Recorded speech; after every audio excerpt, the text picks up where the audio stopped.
Hello, my name is Robert Berrio. Welcome to my electric bike channel. Today I'm taking you for an electric bike ride through some of the tourist sites and some of the winding streets of Lisbon, Portugal. This video doesn't purport to be representative of the city of Lisbon. It just happens to show some of the areas I decided to visit on the 2 days that I rented an electric bike. This is the bike I rented, a Giant equipped with front suspension and large tires, which are essential for providing comfort in Lisbon's cobblestone streets and paths. It came with hydraulic brakes, mid-drive Yamaha sync drive motor, a battery that's integrated into the frame, a large display, and a 9-gear rear derailleur. This map shows the Iberian Peninsula and Lisbon, and the path that I followed the first day. The bicycle store is near Praça do Comércio. The guy on the bike is yours truly. The bike had a handlebar basket which was handy for holding my backpack. This is a well-marked bicycle trail. That building to the left with the dome is the National Pantheon, a marvelous sight not to be missed if you're visiting Lisbon. Lisbon is the entry point for most of the country's shipping. Here we see tanker rail cars next to the port.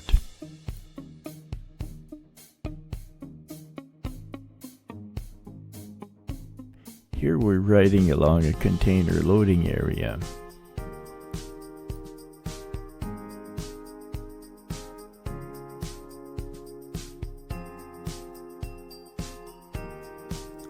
To our left, we see a large structure that looks like somebody's idea of modern art and a children's playground.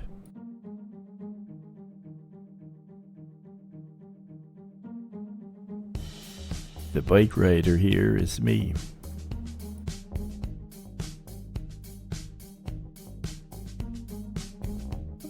To my right, I see a passenger ship at the dock.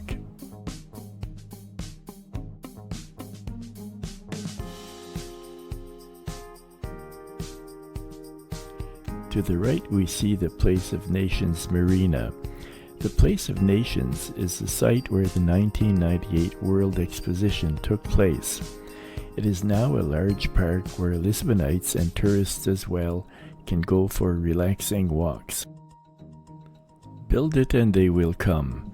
Same goes for a dock or a pier. Build one and somebody will come fishing.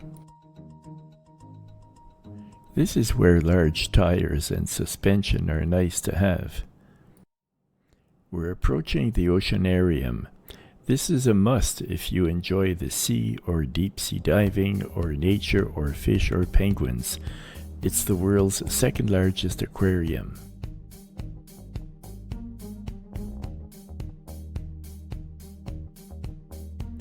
People simply enjoying a stroll on the boardwalk above the water.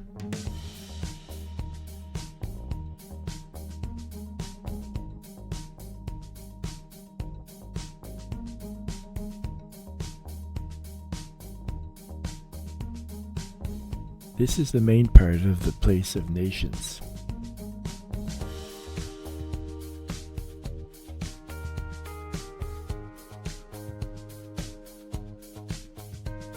Vasco da Gama shopping center and train station. There's also a subway station here, which makes the expo site easy to reach from anywhere in Lisbon.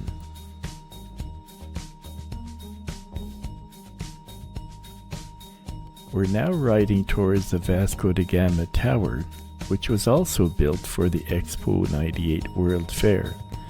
Attached to the tower is the Myriad Hotel, one of the few skyscrapers in Lisbon.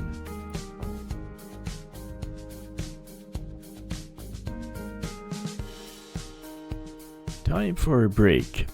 Nothing like a nice cappuccino.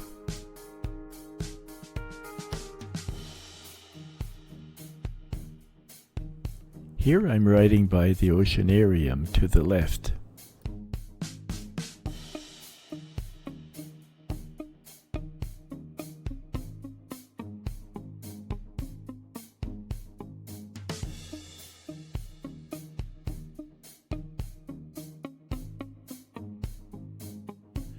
Now we're approaching Niagara Falls, and everybody wants to walk underneath them. This is the last part of my upriver ride. Next, after passing these falls, I'll take you on my downriver ride, which I've accomplished on my second day.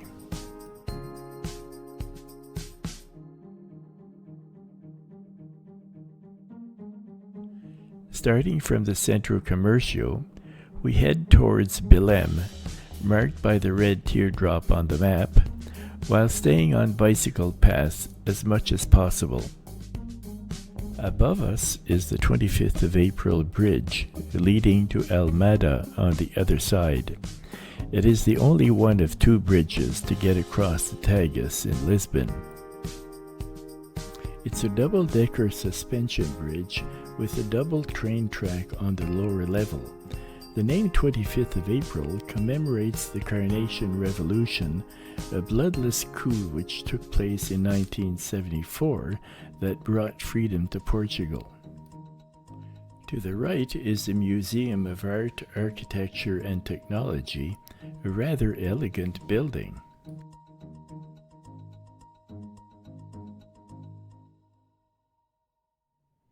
Although it's cloudy, wind conditions are perfect for sailing from what I can see on the water today.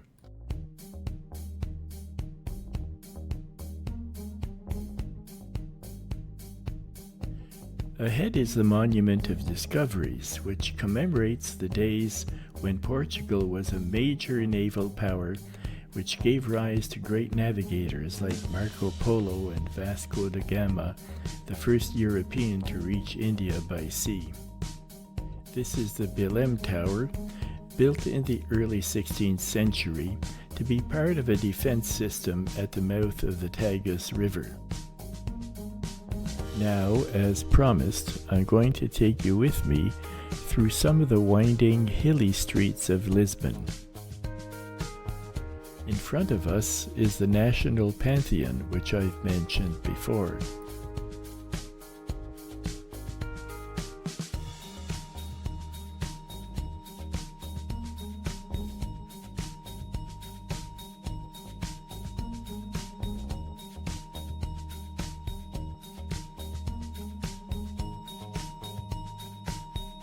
Unbeknownst to me, I'm innocently riding against a one-way.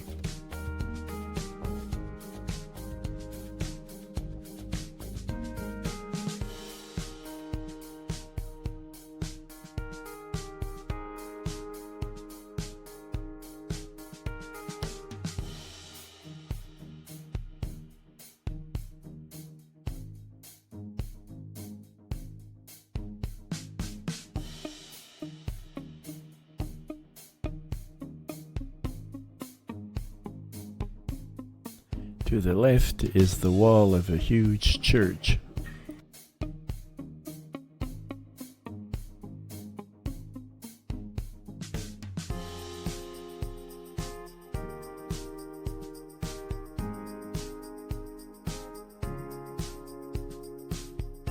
São Vicente de Fora Church.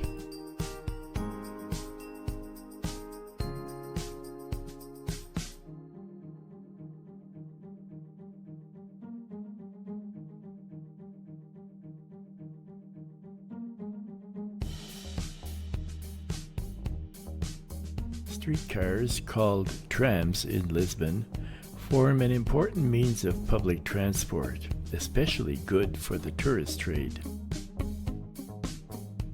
These ancient streetcars rattle and squeak their way through the winding streets.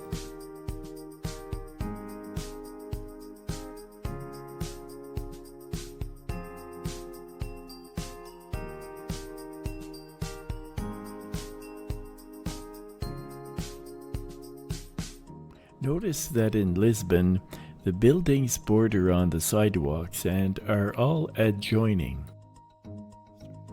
You'll also note that they're never more than 5 stories high. That is because they were built before the age of electricity and had no elevators. Like other old European cities, the houses were close together to reduce the distances people had to walk.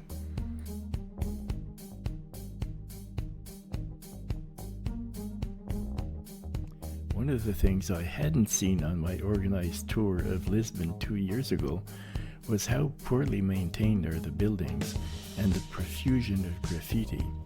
The tour organizers were very careful to take us only to the prettiest parts of the city.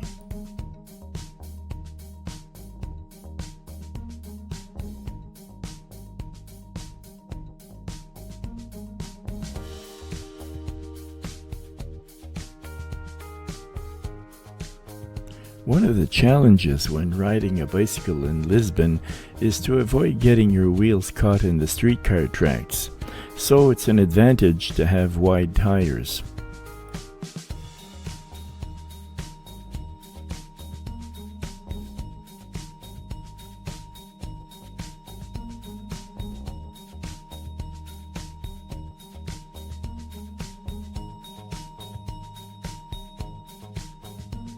Notice the tuk-tuks on the right, a very popular method for tourists to visit the city.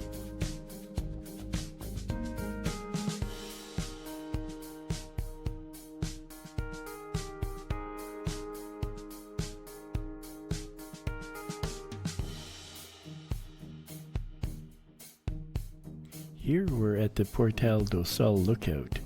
There are a lot of beautiful squares and lookouts that afford stunning views over the city.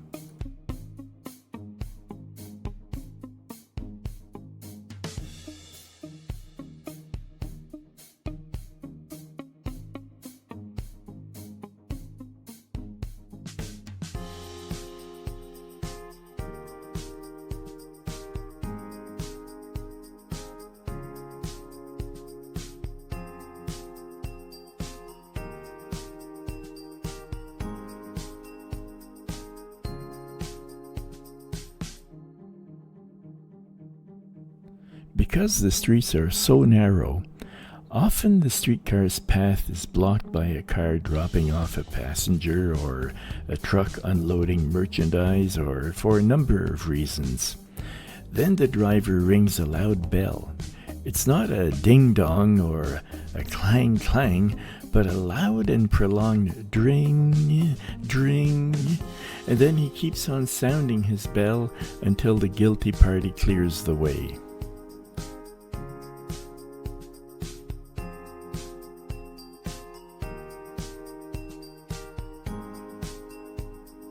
Some streets are so narrow that they don't even have sidewalks.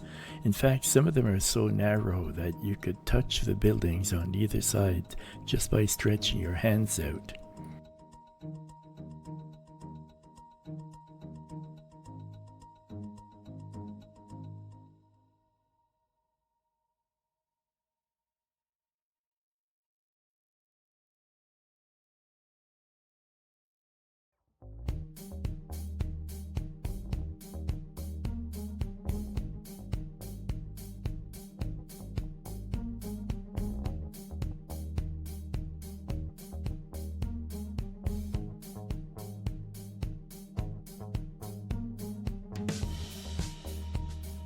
We're back at Praça do Comércio.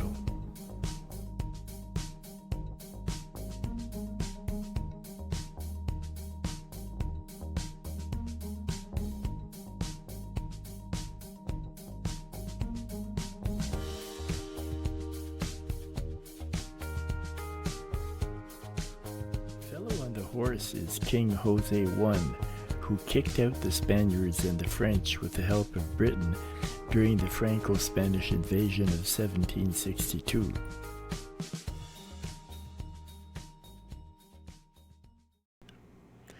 I wasn't able to take you to the steepest and most narrow streets of Lisbon, but before we take the bicycle back to the shop, let me show you a few clips of some of the most spectacular views I was able to capture during my stay in Lisbon.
So that's the end of my electric bicycle ride in Lisbon, and now it's time to take the bike back to the rental store.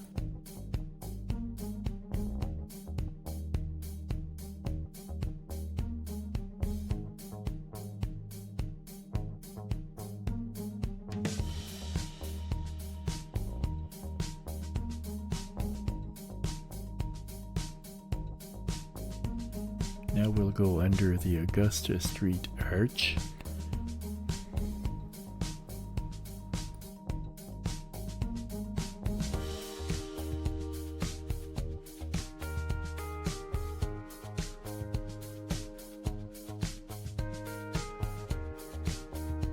Now we'll go down Augusta Street. Now,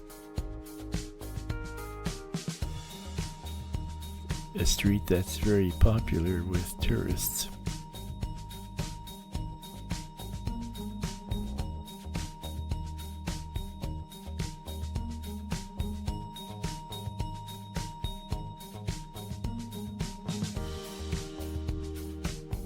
And now we'll turn towards Bike Iberia to return the bike.